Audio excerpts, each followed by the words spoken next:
Shalom, selamat malam Bapak Ibu, Saudara yang dikasihi Tuhan Yesus Kristus. Selamat berjumpa di dalam renungan pada malam hari ini. Salam sejahtera buat saudara dimanapun saudara berada. Damai dan sukacita oleh Roh Kudus melimpah senantiasa di dalam hati dan kehidupan saudara semua. Sebelum kita mendengarkan renungan firman Tuhan, mari kita siapkan hati dan berdoa. Bapa kami yang di syurga, Bapa di dalam nama Tuhan Yesus Kristus, Bapa yang selalu mengasihi dan menyertai kami setiap waktu. Pada pagi, siang, malam, hari ini kami mengucap syukur atas berkat dan pertolongan Tuhan sehingga kami dapat berkumpul di tempat ini dalam keadaan sehat. Bapa, kami saat ini berdoa dan memohon kasih karunia-Mu untuk hadir di tengah kami bila mana saat ini kami hendak mendengarkan sabda firman-Mu. Kiranya Engkau senantiasa memberikan penyertaan dalam renungan kami sepanjang malam hari ini, sehingga kami hanya tertuju pada firman-Mu. Bawa kami mengerti firman-Mu dan biarkan hati kami terbuka menerima perintah-Mu. Terima kasih Bapa, di dalam nama Tuhan Yesus Kristus, Tuhan dan Juru Selamat, kami berdoa dan mengucap syukur. Haleluya, amin.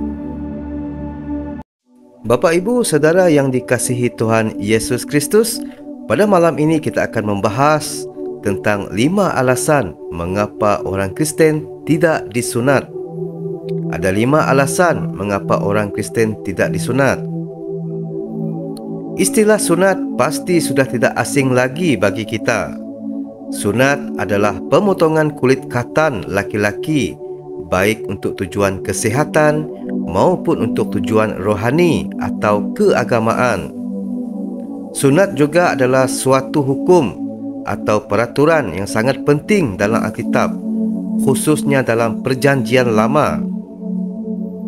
Sunat begitu identik dengan bangsa Israel pada zaman Perjanjian Lama, bahkan pada zaman Perjanjian Baru. Namun, bagi orang Kristen di Perjanjian Baru, sunat bukanlah suatu hal yang penting. Faktanya, kebanyakan orang Kristen tidak disunat. Hal ini menjadi pertanyaan bagi orang banyak, baik bagi orang-orang Kristen itu sendiri maupun bagi orang-orang lain di luar Kristen. Banyak orang kerap bertanya, mengapa orang Kristen tidak disunat? Bukankah Alkitab mengajarkan sunat? Apakah firman Allah sudah berubah sehingga orang Kristen tidak disunat? Dan bukankah Yesus yang menjadi teladan utama orang Kristen juga disunat? Lalu apa alasannya mengapa orang Kristen tidak disunat? Nah, Bapak Ibu Saudara yang dikasihi Tuhan, kita akan berusaha untuk menjawab pertanyaan-pertanyaan tersebut. Di sini akan diberikan 5 alasan mengapa orang Kristen tidak disunat. Alasan-alasan ini adalah berdasarkan ayat-ayat Alkitab sendiri, baik di Perjanjian Lama maupun dan terutama di Perjanjian Baru. Bapak Ibu Saudara yang dikasihi Tuhan, yang pertama, alasan mengapa orang Kristen tidak disunat adalah kerana Tuhan Yesus telah menggenapi sunat. Alasan pertama mengapa orang Kristen tidak disunat adalah kerana Tuhan Yesus sudah menggenapi sunat. Salah satu tujuan kematian Tuhan Yesus di kayu salib adalah untuk menggenapi seluruh hukum Taurat Yahudi, tertulis di Injil Matius pasal 5 ayat 17, termasuk sunat. Janganlah kamu menyangka bahawa aku datang untuk meniadakan hukum Taurat atau kitab para nabi.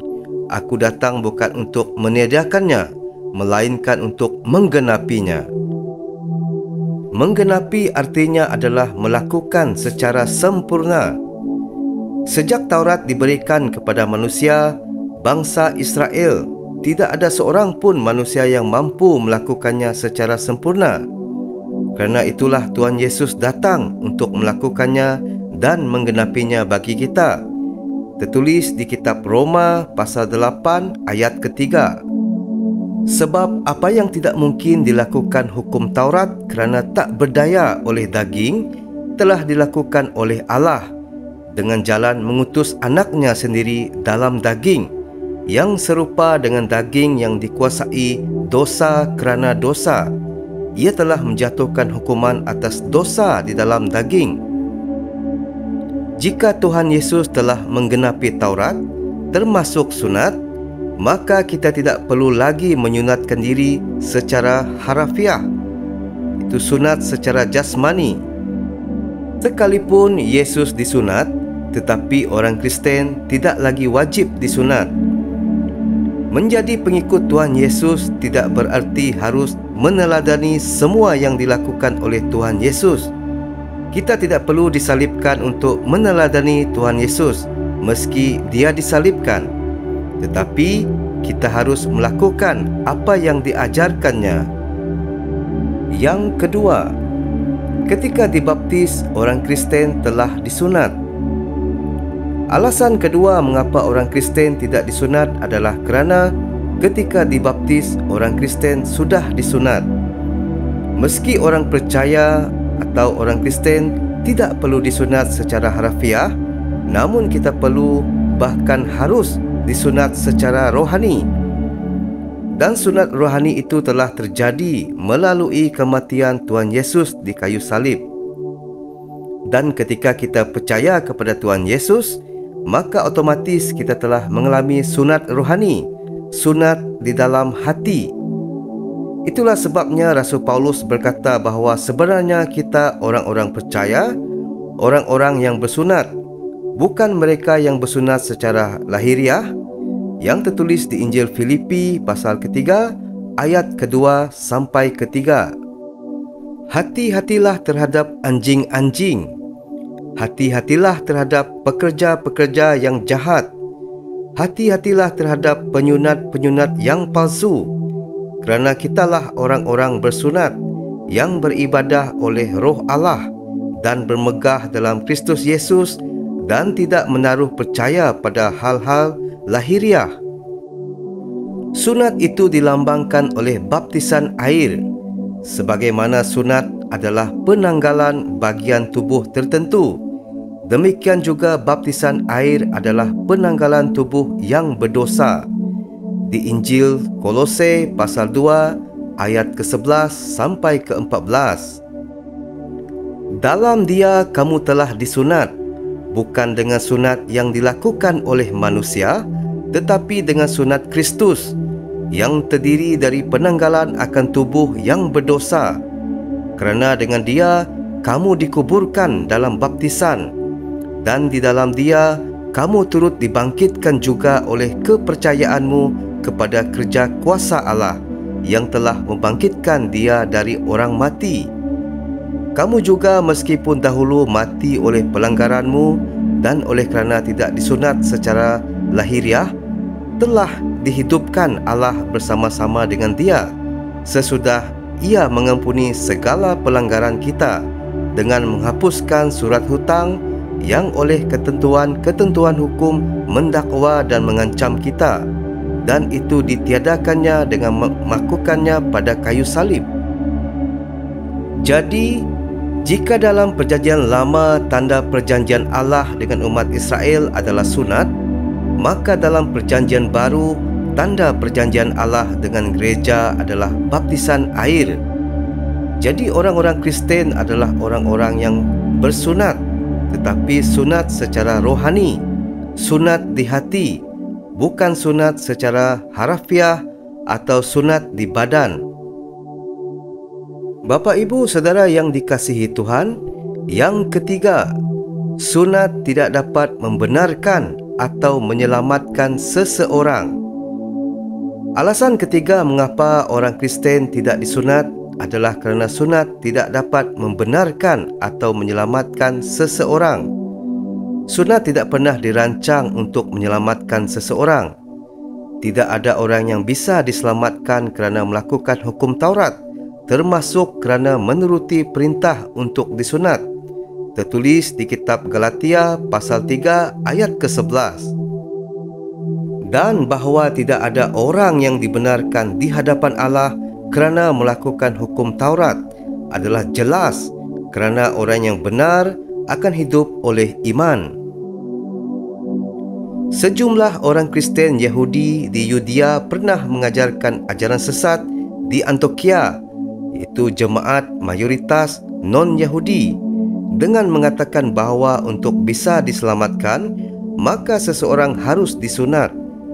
Kerana itu, gereja melakukan konsili atau rapat umum para pemimpin, iaitu rasul-rasul dan para panatua di gereja Yerusalem. Gereja yang melakukan rapat di sini adalah perwakilan gereja Antioquia dan gereja Yerusalem. Namun, hasil sidang itu dikirimkan kepada gereja-gereja lain yang di berbagai kota. Dan pada sidang Yerusalem ini diambil keputusan penting yang menyangkut orang-orang percaya dari bangsa lain, iaitu non-Yahudi, yakni mereka tidak harus disunat dan melakukan hukum Taurat Musa agar bisa diselamatkan. Mereka hanya diberi beberapa aturan demi kelancaran hubungan mereka dengan orang Kristen Yahudi, tertulis di kitab Kisah Para Rasul pasal 15 ayat pertama sampai ke-34. Jadi menarik untuk disimak, keputusan tersebut ternyata bukan hanya keputusan para pemimpin gereja yang semuanya adalah orang Yahudi yang pasti telah disunat, melainkan juga keputusan Roh Kudus, tercatat di Kisah Para Rasul pasal 15 ayat ke-28. Sebab adalah keputusan Roh Kudus dan keputusan kami, supaya kepada kamu jangan ditanggungkan lebih banyak beban daripada yang perlu ini. Jadi bahawa sunat tidak dapat menyelamatkan manusia, pada dasarnya bukanlah ketetapan manusia, tetapi ketetapan Allah. Dan hal bersunat atau tidak bersunat tidak berguna bagi keselamatan seseorang, sebab hanya iman dan menjadi ciptaan baru yang bisa menyelamatkannya. Di Injil Galatia pasal 5 ayat ke-6 tertulis demikian, sebab bagi orang-orang yang ada di dalam Kristus Yesus, hal bersunat atau tidak bersunat tidak mempunyai sesuatu arti, hanya iman yang bekerja oleh kasih.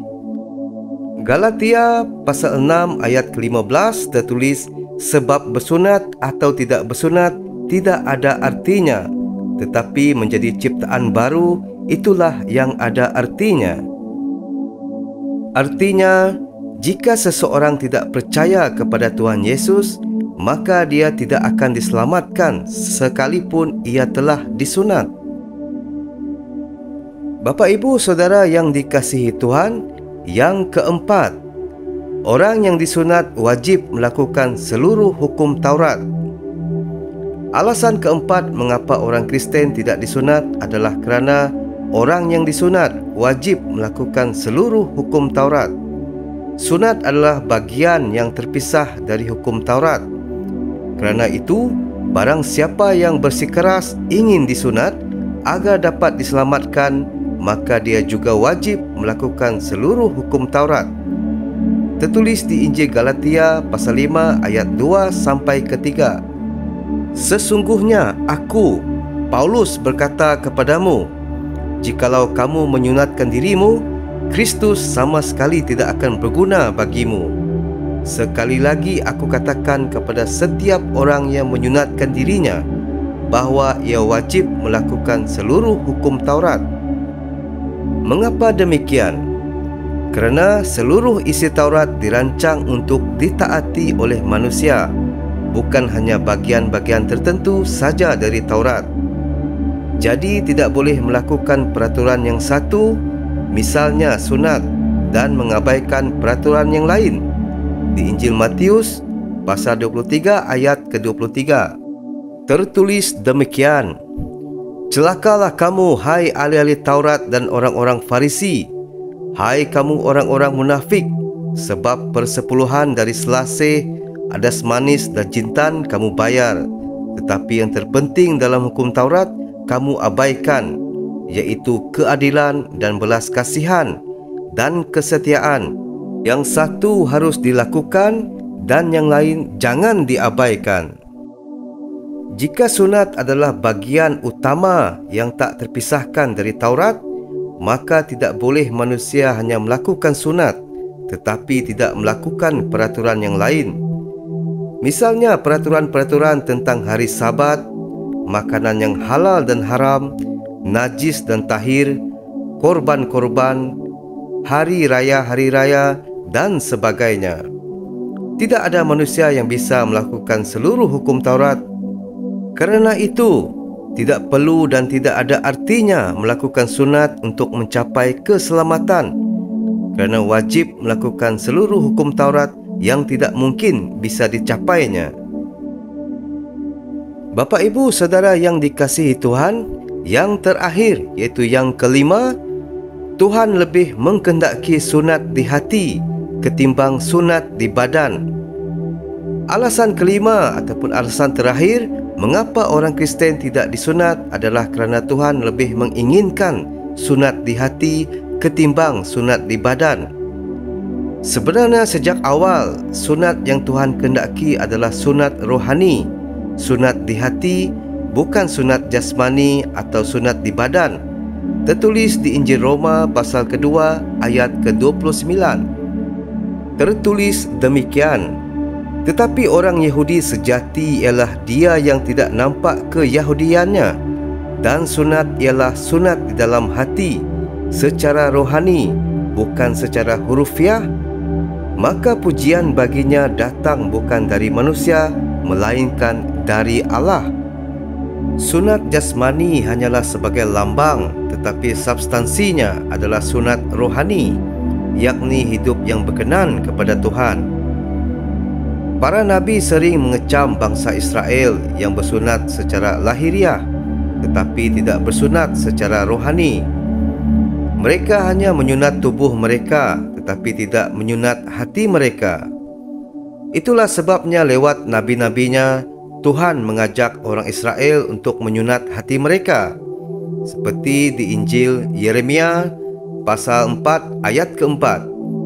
Tertulis demikian, sunatlah dirimu bagi Tuhan, dan jauhkanlah kulit katan hatimu, hai orang Yehuda dan penduduk Yerusalem, supaya jangan murkaku mengamuk seperti api dan menyala-nyala dengan tidak ada yang memadamnya oleh kerana perbuatan-perbuatanmu yang jahat. Dan Tuhan murka kepada umatnya yang bersunat jasmani namun tidak bersunat rohani. Di kitab Yeremia pasal ke-9 ayat ke-25 tertulis demikian, lihat, waktunya akan datang, demikianlah firman Tuhan, bahawa aku menghukum orang-orang yang telah bersunat kulit katannya. Dan lewat hambanya Stefanus, Tuhan juga mengecam para pemimpin Yahudi yang berkeras kepala menolak Injil, yang hati dan telinganya tidak bersunat. Di Injil Kisah Para Rasul pasal ke-7 ayat ke-51 tertulis demikian, hai orang-orang yang keras kepala dan yang tidak bersunat hati dan telinga, kamu selalu menentang Roh Kudus, sama seperti nenek moyangmu, demikian juga kamu. Bapa, Ibu, Saudara yang dikasihi Tuhan, itulah 5 alasan mengapa orang Kristian tidak bersunat. Mari kita tutup dengan doa. Bapa di syurga, Bapa yang kami sembah di dalam nama Tuhan Yesus Kristus, kami bersyukur, kami berterima kasih. Kami mengakhiri renungan ini dengan menyampaikan rasa syukur kami kepadamu atas segala berkat yang telah Engkau berikan dalam hidup kami. Kiranya semua pujian, kemuliaan dan hormat hanya bagimu, ya Bapa. Di dalam nama Tuhan Yesus Kristus, kami berdoa dan mengucap syukur. Haleluya. Amin.